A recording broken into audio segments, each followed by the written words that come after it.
So, in honor of the fact that I just picked up this little microphone and I just recently finished this book, I thought, what better way to test this out than by talking about this right here? So, this is The Old Man and the Sea by Ernest Hemingway.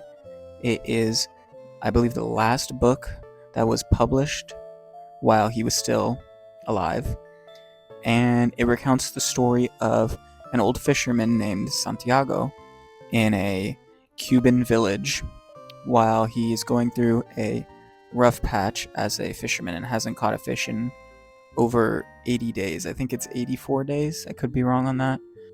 The beginning of this book takes place at the actual dock in the fishing village where Santiago and a young boy who is also a fisherman sort of exchange stories and spend some time together. And it's revealed that this boy used to fish on Santiago's boat. However, now he has started working on a different boat. He still really likes the old man and sees him as a father figure and as a mentor for sure, but he could not ignore the fact that this bigger boat was more successful to a certain extent at this point, that the old man is getting a little bit further along, and Santiago, the old man, admits and agrees that the boy needed to go off and work with these other fishermen, no matter how difficult it was for him to leave the old man that he so loved. I think that as a plot point is already something that really resonated with me as someone who has recently moved away from home to pursue work. The nature of the way that the boy leaves Santiago's boat in order to advance himself, to become a better fisherman, to gain more experience, to work with different people, is ultimately a tough decision, but one he has to make in order to better himself and to better his family. And I think in a very similar way, as hard as it was to leave home for me, I knew ultimately that I wanted to gain experience that I couldn't have gained at home. And so I think that the dynamic between Santiago and this boy is a very realistic one and a very relatable one for a lot of probably young but also older people who may be looking at some of the mentees that they've had in their lives. So already I was a really big fan of that in this book, the dynamic between those two characters. And I think while reading, especially towards the beginning, that was something that really drove me towards this book. However, as touching as the dynamic and the relationship between Santiago and Manolin, I don't think I said his name earlier actually. The young boy's name is Manolin. And as touching as the dynamic is between them, I think that sort of that intro portion of the book, which really explores their dynamic and their conversations, is greatly contrasted by the rest of the book in the sense that Santiago goes out to sea alone without the boy in order to try to break this dry spell that he's been in. And with that, us as readers are left essentially with Santiago and only Santiago in this book. We no longer have Manolin as a character to sort of bounce ideas off of and to have conversation with, and instead are left in the head of Santiago. And while this is not a bad thing at all, in fact, I think it's very important to this story, it is a great contrast, I think, with the dynamic towards the beginning of the book, which is very interesting because you go from this sort of playful and energetic dynamic of these two characters that are sort of going back and forth talking about fishing, talking about baseball, talking about just some of their general aspirations and dreams, to the internal dialogue of Santiago and Santiago alone. Now, I think it's important that we get this perspective because, as we recall, Manolin is no longer fishing with Santiago. He's not on his boat. So as important as that dynamic is, the reality is that the decision of Manolin to go to a different boat and Santiago's persistence that he do so results in an isolation of his character. So it is important to highlight that while he still has a strong relationship with the boy, that ultimately when it comes to his professional work, he is in fact alone. And we really picked up on that in the book. and as he gets out on his fishing journey. And it becomes more prevalent as he is out longer at sea, and he starts to have these thoughts of various regrets of missing the boy. And in particular, these really come out when he finally lands a rather big fish on his line on the boat. While he does finally land a fish out at sea, he is now so far out and is also so caught up in a tussle with this large creature that he really struggles and spends a lot of time out at sea pulling on this line, trying to make sure he doesn't lose this catch, and also doesn't get swept away by storm and by winds and by other natural elements. And so these sort of really trying circumstances and the harsh environment really test the old man. It leads to physical damage. He starts to hurt his hands, which starts to be creased and cut by the fishing line. And overall, we just see a real internal battle and a mental persistence that he has to push through. And I think another thing, though, that is interesting about this is, and this kind of contradicts something that I've already gone about and said, which is that out at sea, Santiago is alone. But now he's really not alone. He's got this huge fish that he is fighting with and he is struggling with for a large portion of this book, which large might be pushing it a little bit because, as you can tell, this isn't a very big book. It's really a novella. But at the same time, this sort of struggle is something that keeps him alive and energetic and keeps his mind flowing, and he's thinking about all these previous fishing adventures and yet again the conversations he wished he was having with Manolin. But at the end of the day, while he is regretting and missing this previous experience, I think it's interesting to see that he isn't truly alone. And I think that little point of the lack of loneliness is something that I think kind of comes back to the end of the book, which I think is a point of contention that maybe I will discuss, or that I will absolutely discuss in a little bit. I think it is important to address the fact that he is not truly alone in the presence of this fish because of the ending of the book, which I think a lot of people have pinned down as one specific interpretation, but I'm going to argue in a little bit that maybe it is up for more interpretation and that this image of not complete isolation sort of conveys that. So as we get to the end of the book, Santiago seems to be finally getting the leg up on this huge fish and is beginning to make his way further inland in his boat. However, another issue that arises is through the tussle, the fish has been snagged. I'm honestly not completely recalling. I might be recalling that slightly incorrectly, but for one reason or another, the fish is bleeding, which is bad in the water because there are predators, sharks specifically, that will smell and sense that blood, and that leads them to the boat and leads them to the fish. So even though Santiago has finally caught this fish, he has finally struggled physically and emotionally to overcome it and to get it secured, he is now under deep threat. And the unfortunate reality of what happens, this is spoiler alerts for anyone who, for whatever reason, is watching this and wants to remain surprised on the book, is that his fish gets eaten by sharks. By the time he gets back to land, by the time he gets back to the ports, he is essentially left with only the carcass, the skeleton of this massive fish on his boat. And really, that is an absolutely devastating way for this to end. He gets to land finally. He's exhausted. He's worn out. Everyone's been, well, I say everyone, mostly Manolin has been worried about him and not knowing if he was okay, if he was ever going to come back, or if he'd been lost at sea. And even though he does make it back, which is a positive, the spoils of his journey have been wasted. They've been eaten by other sea life. He no longer has the fish. His drought is still persisting. He hasn't broken it. And that really is a dark ending to the book, and a pretty sad one when you think about it in that sense. He's lost the boy that meant so much to him on his boat.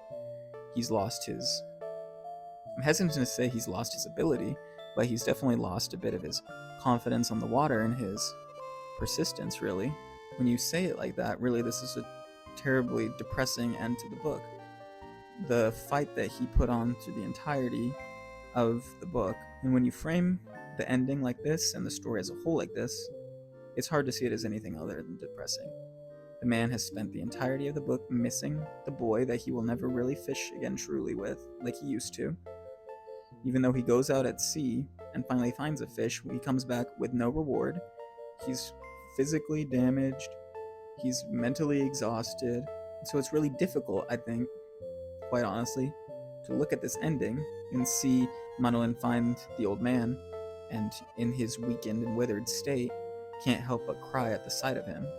It's really hard to see anything other than sadness at the end of this book. And I agree with that. I think it is very difficult to see anything but sadness. However, I don't think it is completely impossible. And here's why.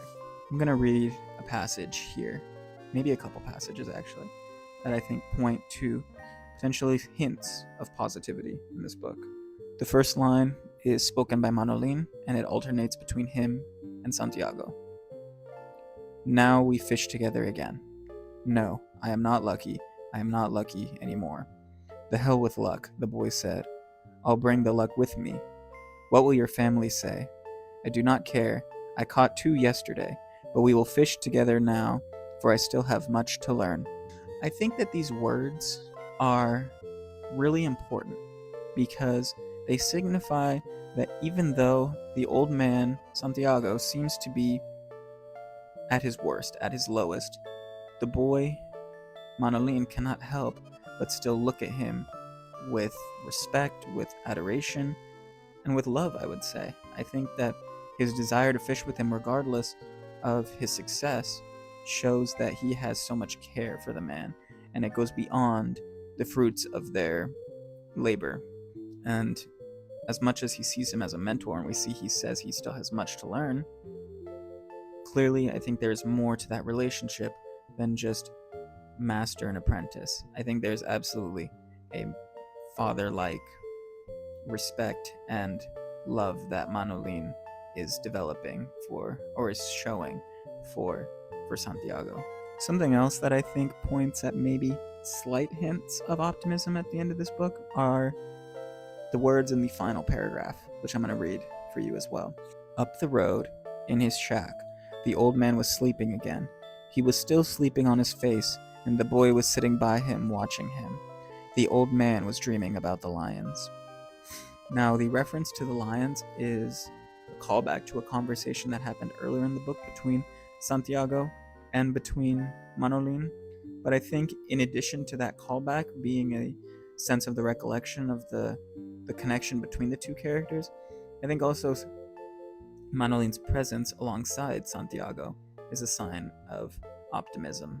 You see that regardless of his success, regardless of his ability as a fisherman or his luck, whatever you want to draw it down to, he hasn't lost the most important thing to him, which is the boy. When he is struggling to fish, his mind goes back to the boy. When he is out at sea, he is thinking of the boy and missing the conversations he had with him. Their connection goes far beyond the sea, and it goes far beyond their occupation and their desire to make a living off of it, as we see through the previous passage I read, where Manolin says he doesn't really care about his success as a fisherman at this point, or the fruits of his labor and the profit he's able to bring to his family. All he cares about is knowing that Santiago is okay. And I think that in the midst of all of this sadness and the defeat, that this is a point that reigns true and shows that maybe there's something more here, and maybe professional success shouldn't be the only takeaway from this book. The last point I want to talk about before I close this book finally is another passage from the end. And I think it's very interesting because, as far as I'm aware, Hemingway began writing this book while he was in Cuba. And I think that's interesting because of the perspective that is put on tourists at the end of the book.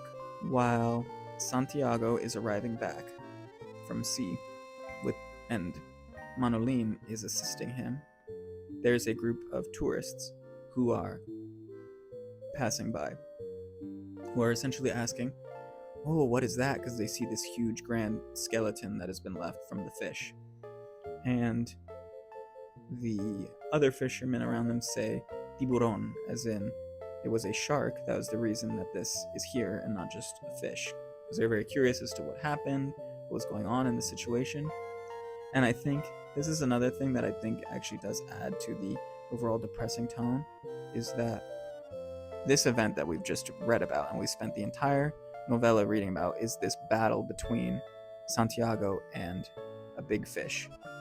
And at the very end, when he's left with nothing and he has no fish to show for his fight, all it is a zoomed out version from tourists whose lives are not impacted, and they think it's so fascinating and so interesting to see this, and they're not thinking about the fact that this old man's life was nearly lost, and so much of his time and energy was lost fighting for the skeleton that they're essentially seeing. And I think that's a real reality of tourism in a lot of cases, is people going to places out of the novelty and sort of seeing the best painted version of it and not the real struggle and reality of the true space. And I think that's a very interesting point to drive home at the end of this book. And it's interesting, especially to me, because I don't feel like that's something that's really touched on at other points. I think, obviously, it's a valid point and something that I think is really relevant here. And I almost wish it was more of a point towards the beginning of the book as well. And maybe that's difficult, and maybe that's asking too much from me, because ultimately I think that the beginning focuses more so on the relationship between Santiago and between Manolin. The middle sort of is the absence of Manolin, and the end is sort of this coming together that does focus on the bleakness of the scenario, and that fits into the bleakness. However, I do sort of maybe want more of that, even more of exploring the external forces that are present within this world. Anyway, that has been me rambling on about The Old Man and the Sea by Ernest Hemingway. This is just a little thrifted copy of the book that I found at Goodwill. I've been trying to find a lot more books at thrift shops lately and charity shops, because I think it forces me to read things that I'm not necessarily thinking about, or things that I wouldn't have necessarily thought about reading before. And this is definitely one of those books. While I know it's a classic by a classic author, it's not one that has really been high up on my list, and now I've read it.